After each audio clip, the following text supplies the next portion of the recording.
everybody. I'm going to do National Aquatic Weeds Management now. I'm going to concentrate on the legislation and maximizing the cost benefits and clearing of the aquatic weeds. Okay, so our background is the National Aquatic Weeds Program was started in 2005 when we took over the aquatic weeds management from the Department of Water and Sanitation. There is 250, actually more than 250 state-owned water bodies in the country, with 6 major rivers and plenty of tributaries that we have to deal with. We use 4 main approaches: chemical, manual, mechanical, biological, and integrated. We don't do water level manipulations because those would have to deal with a lot of legislations and risk assessments and all sorts. Okay, so we've spent up to date around 450 million rand on control options, and these are inclusive of herbicide control, manual removal, etc., and about 100 million rand on research and development. And that is basically the biological control agents for aquatic weed control, etc. We comply to 3-4 pieces of legislation, which we've all gone through today. And obviously with the aquatic weeds, we also had to comply to the new pesticide policy, which is the whole polyethoxylated toluamine, glyphosate, etc. And then obviously we've gone the whole reduction in pesticide use for aquatic weed control. So we are looking at sublethal sprays as opposed to a full dose spray for when we do herbicide control for aquatic weeds. And we're looking at the biopesticides and biological control, but we actually do some lethal sprays now, not to spray as herbicide, but as a tool to boost biological control, which I'll get to a little bit later, because it's a little bit of a paradigm shift when it comes to how to use a herbicide. And then obviously the legislation we deal with is Act 36, but also the National Water Act. And what's coming now is what I dealt with a little bit earlier, is that any applications or any management that happens on any state-owned water body, whether it's a river or a dam in this country, has to comply to a Section 21I or C. I is altering the flow of a river, C is altering the banks of a river, risk assessments. And then obviously the risk assessment has to be done by a SAC-NASP registered scientist. So you can't just do the risk assessment and then apply for the Section 21 permit. Your risk assessment has to be signed off by a qualified SAC-NASP scientist. Okay. So then obviously also the National Environmental Management Biodiversity Act. So we have to do management, eradication and control plans. So we have got a control plan for each river or dam that we deal with, and we have species management plans as well. So we have a water hyacinth plan, we have a Sylvania minima plan, which by the way is a brand new species in the country that does not have a biological control agent yet. It also has no registered herbicide yet. So the only thing we can do is manually remove it, but it's a really tiny, itty-bitty little plant, so doing manual removal of Sylvania minima or common Sylvania is really, really difficult. So it's not something you could just, sort of put in a fish net or a net and just scoop it out of a dam if you're looking at the size of a dam like Hartbeespoort, for instance. And then obviously under NEMBA, there is a landowner, land user responsibility.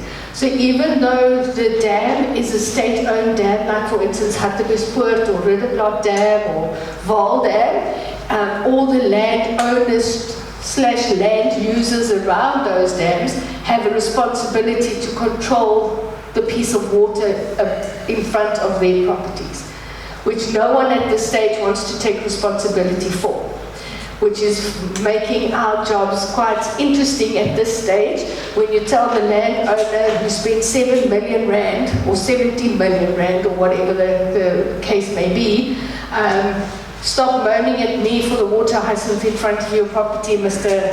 X. You have a responsibility to clear that section of water hyacinth in front of your really expensive house. Don't moan at me if your big boat or that nice houseboat of yours is stuck in the water hyacinth, Mr. Y. You have a responsibility to clear that water hyacinth. So, under the NEMBA regulations, under Section 24, landowner responsibility. Okay, so let's go to chemical control. All the glyphosates we use are polyethoxylated toluamine free, as I said already, so we only have 3 on our pesticide policy.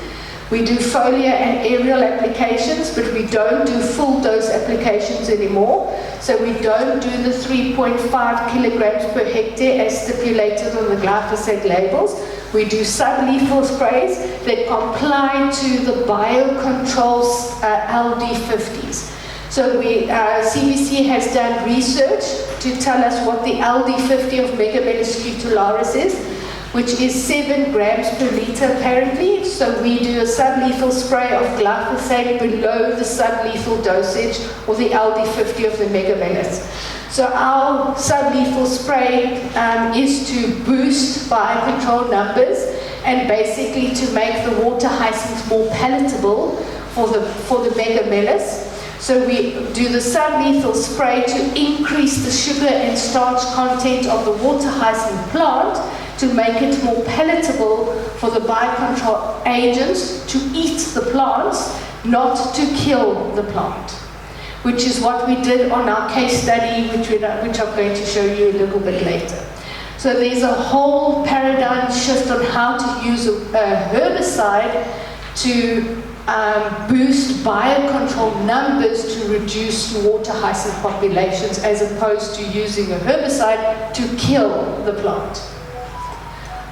Okay, so that's interesting. And then also we have to use the chemical control, but also in conjunction with biocontrol to comply to our border protection and SADC compliances when we are posting or shipping the water hyacinth across our borders into Zimbabwe, Mozambique, and Botswana.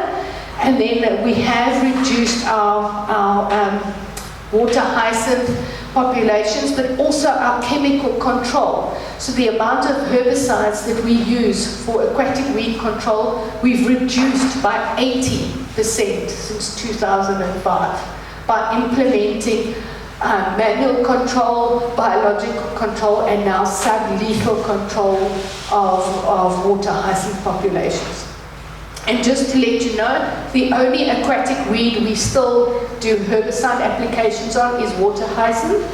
All the other plant or floating macrophytes like Kariba weed, hold on a second, excuse me, Kariba weed, water lettuce, etc. We do not spray a single drop of pesticide on or herbicide on. All of those are under biological control only. Hence the reason why we were able to reduce our pesticide or herbicide usage by 80% since 2005. So manual clearing, we have EPWP teams that manually remove from dams, river systems across the country. We have teams removing on the Sunduzi River, the Rugani River, Rudaplant Dam, Hartbeespoort Dam, Bonnecourt Dam, etc., etc. So we have teams pretty much all across the country. And unfortunately not in the Eastern Cape at the moment, as we have service providers to do it in the Eastern Cape, but we are looking at doing direct contracting again in the Eastern Cape. So basically employing the teams directly through the EPWP program as opposed to through a service provider. Mechanical control, we don't do mechanical control ourselves. We, through DWS and ourselves, we will contract, or not contract, we will, most private companies will approach us, like Hayamaka, for instance, approached us for a permit and a general authorization to work on Hartbeespoort Dam, so we to harvest the water hyacinth, and then they were able to utilize the water hyacinth. So through DWS, DFFE and DWS granted them a general authorization to comply to DFFE's requirements with regards to the NEMBA regulations with harvesting, and DWS with regards to Section 21 and general authorizations for them to harvest. They were very successful on Hartbeespoort Dam until the biocontrol were more successful than Hayamatla, and the biocontrol were actually faster than Hayamatla, and Hayamatla actually moved to Bonnecourt Dam. So Hayamatla is now harvesting at Bonnecourt Dam because the water hyacinths, the biological control Megametis scutularis actually sank the water hyacinth infestations and on Hartbeespoort before Hayamatla could harvest it. So biocontrol was more successful than harvesting at Hartbeespoort Dam. So there's one big tick and big go, just go for it, biocontrol. Okay, biocontrol. Our aim is to get biological control in every single river and dam system in this country. We have actually done very well that with our partnership with CBC, with water hyacinth and aquatic weeds, we actually have a successful program that most of the systems in the country have got biological control on it. It might not be as successful as Hartbeespoort Dam and Rudderploeg Dam with the numbers, but we're looking at establishing more mass rearing centers for the other systems. We have success on Bospoort Dam, I keep saying Bospoort Dam as well, where there's a successful biocontrol program there as well. So our aim is to get everything under biological control, because that is our emphasis for biocontrol, to reduce chemical control and the priority for biocontrol for aquatic weeds. Right, now our case study. Rudderploeg Dam. Rudderploeg Dam is probably, and Kay's laughing because Kay and I have fights with Rudderploeg and the stakeholders and Stian and Karina as well, very, very often. So Rudderploeg Dam was completely covered in, let me go back to 2009, when I first got involved in this wonderful debacle. Rudderploeg Dam, when I first went to do a risk assessment for Rudderploeg Dam in 2009, I thought it was a soccer field. It was completely covered. It was completely covered. In those days, we did aerial applications. So we sprayed Rudderploeg Dam 3 or 4 times before we saw water. So that's when we first started. But then, once we got it down to a manageable level, in about 2011, we then said, right, we're going to put the teams on and we're going to put the biocontrol on. Because now we could see water and it was now at a manageable level. Then we started getting the stakeholders involved, badly. Because that is when the stakeholders, and we started then doing the whole tug of war, rope thing, where the stakeholders then decided they wanted to do their own thing. And the more we were trying to say, but there's a plan, there's a management plan, there's an integrated plan, there's legislation we need to comply to, etc., please comply. It went well for a while because we were giving herbicide assistance and the stakeholders were spraying with our assistance. But then the pawpaw hit the fan in 2019 when DWS decided, right, no more herbicide applications on any of our bodies, and they said to us, you're not allowed to spray anymore. That's when the amendments to the Section 21 regulations came out, when we now needed to do risk assessments and apply for Section 21 IOCs, and based on the outcomes of those, we would have to apply for either a general authorization if the risk was low, or a water use license application, a WULA, if it was a medium or high risk. So then we started the negotiations with DWS. Okay, now how do we start this whole process, etc., etc. Now at that stage, the landowners still wanted herbicide, and the more we said we can't give you herbicide anymore, we are not allowed to. We can now only implement biological control and mechanical removal or manual removal. That's when the tug of war started. And this is also now when the illegal application started, when the landowners now decided, well, they will apply on their own.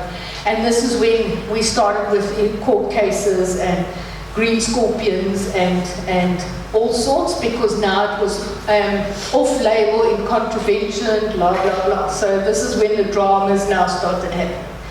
So in December, the 3rd of December 2020, in July 2020, we applied for a sublethal application through DWS to do a sublethal application on this patch. Okay? Actually for the whole section through DWS. DWS granted our risk assessment in our section 21 only for that section, stipulating that the risk to do the entire dam would compromise the water quality, leading to a algal bloom which might result in a cyanobacterial bloom, which might result in water quality issues, etc., etc. So they granted us the general authorization only to spray a sublethal spray for that section in front of the canoe club. But remember, there's biocontrol already on the system. Okay, because we had been releasing biocontrol, we had mastering centers around, etc., etc. So we accepted the sublethal spray just for that section, which was 60 hectares in front of the canoe club. Okay. So on the 20th of February, we went back and we did another assessment. Remember, we only sprayed that 60 hectares in front of the canoe club, a sublethal spray. But we kept releasing the biological control agents, and our teams kept doing the manual removal of the water hyacinths along the banks, the 6 teams on the dam. So with one sublethal spray, biocontrol kept going in, 10 teams kept removing. On the 20th of February, the infestation was down to 5.5%. We didn't spray again. So what this means is with a proper integrated approach, you can actually get your system under control. Okay, so we take it one step further. On the 27th of March, 2021, it was down to 2%. Again, no more spray, but the teams are still removing, biocontrol agents still going in. Okay, March 2022. Okay, what's happened now? There's a flare-up. Like always. The biocontrol agents, as Ian said, it's always going to be, the plants are going to increase, the agents will increase to catch up with the plants, they're going to reduce the plants again, the biocontrol agents will reduce, etc. So it's always going to be that thermostat kind of up and down, up and down, up and down, but the how much it's going to go up and how much it's going to come down will eventually reduce. So March 2022, oops. So March 2022, we had a flare-up. Over there and over there. So what did we do? We applied because now we've got a canoe, SA chaps coming up. So what did we do? We applied again for a request for a sublethal spray again just in front of the canoe club. So we were granted a spray just in front of the canoe club. So again, we got our application and, oops, and again it's now down to 9.8%, but it's increasing again. But the biocontrol is still there and the teams are still removing. So you're going to get this, it's going to go down and then it's going to come up again and it's going to go down, it's going to come up again. So you can control with other methods, you don't necessarily need to keep doing sprays. So what our national strategy now says is sublethal sprays only in emergency situations, only if it has an environmental or water quality risk. Not because there's a golf tournament, not because it looks ugly, not because Mr. Y is sitting on his deck sipping his pina colada and he doesn't want to see green. not for those reasons. Only if it's an environmental or water quality risk. So what is our aim? The whole aim for aquatic weeds in the country is that all systems are controlled appropriately. So if we have to put them, if we have to do a sublethal spray, we'll do it. But only once a risk assessment has been done. Prioritize integrated management, and our priorities are biocontrol and manual removal, sublethal only when necessary. Maintain our gains. So if we've won on a system, that's where we're going to put in our money, to make sure that we can maintain where we've won. Utilization of biomass. So where we've removed, we have got partnerships with companies like Tukeja, which is a company that uses, they make specialized items. They come and collect our biomass from Roodeplaat Dam, and they make cat baskets. And all sorts of funky little things that they export to, I don't know where they export them to. And then we have other partnerships with other companies that come and collect water hyacinth to make compost and all sorts of stuff. So we have partnerships with a bunch of organizations that actually come, obviously with permits and proper processes. We don't just hand out water hyacinth on the street corner. Let's make that clear. To utilize the biomass, so that the biomass doesn't sit on the side of the dam or whatever. And then protect our borders and limit cross-border contamination. So that if we are sending water hyacinth over to Botswana, we're at least sending it over with biocontrol agents on it, and not just clean water hyacinth that's going to go and infest Botswana. Because we like our neighbors to be happy with us and not want to not be happy with us. And then long-term monitoring and impact assessments. We have partnerships with universities like Rhodes University CBC, where we're doing long-term impacts once we've done a sublethal spray with the biocontrol to see what the impacts are and whether it's going to be effective, and hopefully they'll write up the research of the data that they've been collecting at Roodeplaat, and hopefully we'll get some scientific papers out of the data that we've been collecting. Compliance to international obligations with respect to pesticides and our new pesticide policy, so that we don't get into trouble.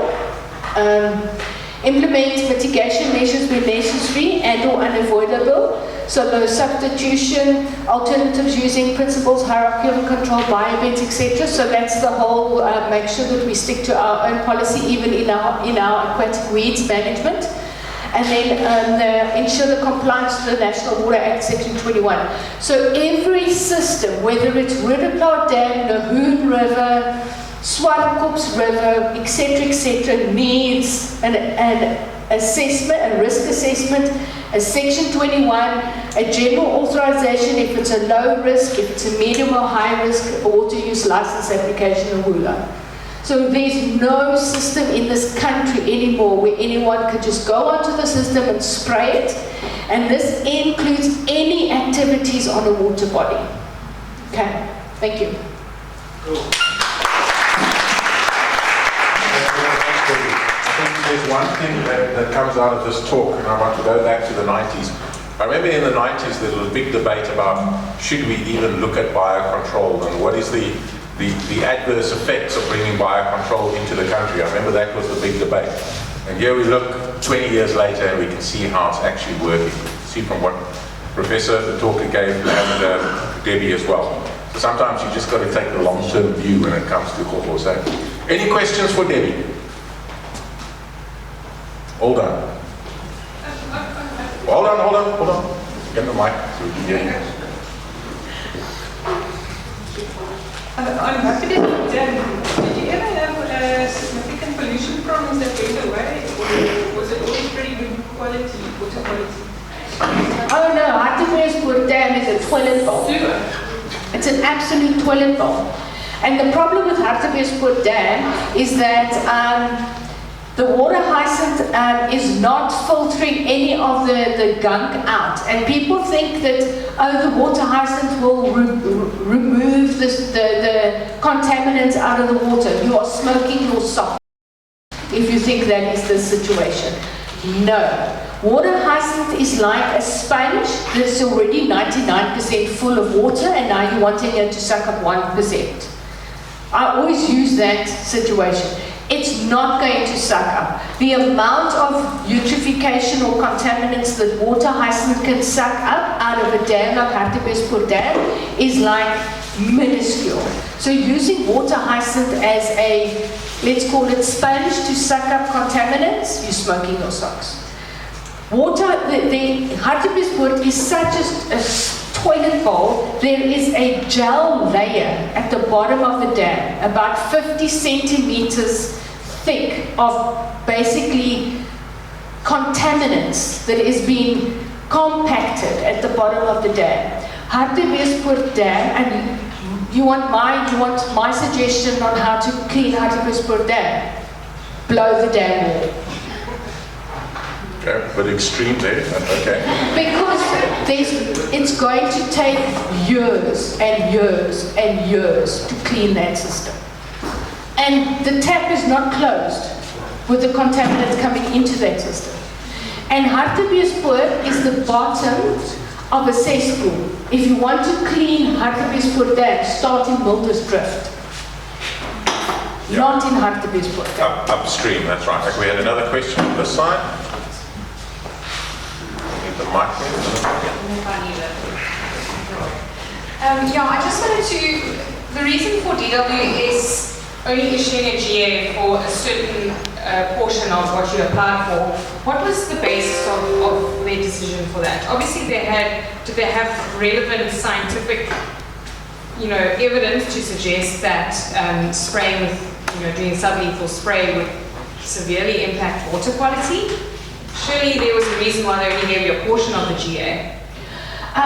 The reasoning was that the decomposition or decomposing of the water hyacinth to the bottom of the system would cause an algal bloom, and the algal bloom might become cyanotoxic, and it might then cause health problems because you might have a cyanobacterial bloom, and then there would be knock-on effects, and then who's going to then clean up the cyanobacterial bloom on the system, etc., etc.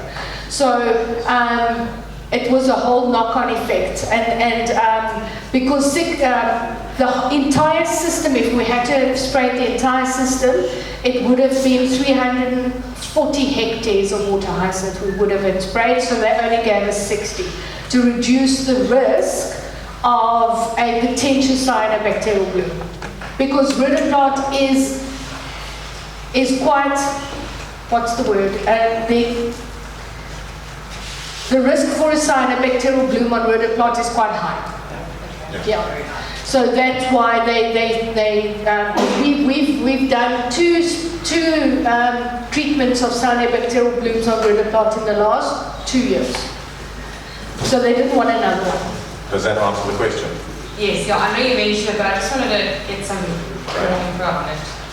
As not every dam is the same. Depends on the depth of the dam, the water body, temperature, all those things. Right, we're going to wrap it up with one question for the afternoon.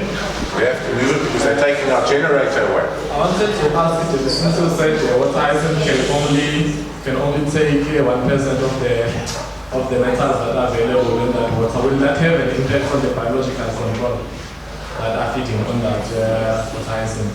No, because the biocontrol is eating the water hyacinth.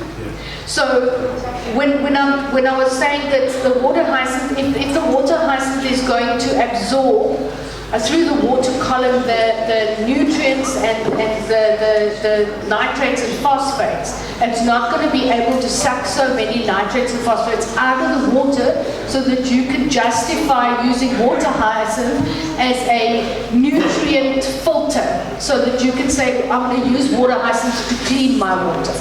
So it's completely different to using biocontrol agents to control water hyacinth. So my question is also follow up. I was asking if that amount that is taken by water hyacinth can have an impact on the biological. No, No. no. There we go. Ladies and gentlemen, Sian, you want to? No, thank you. I just want to say we're done now, but there's my details for the people that asked me several times. There's 5 people left here. But I hope you find this informative, so thank you, Morley and Kay. Thank you guys for that, and all of the presenters.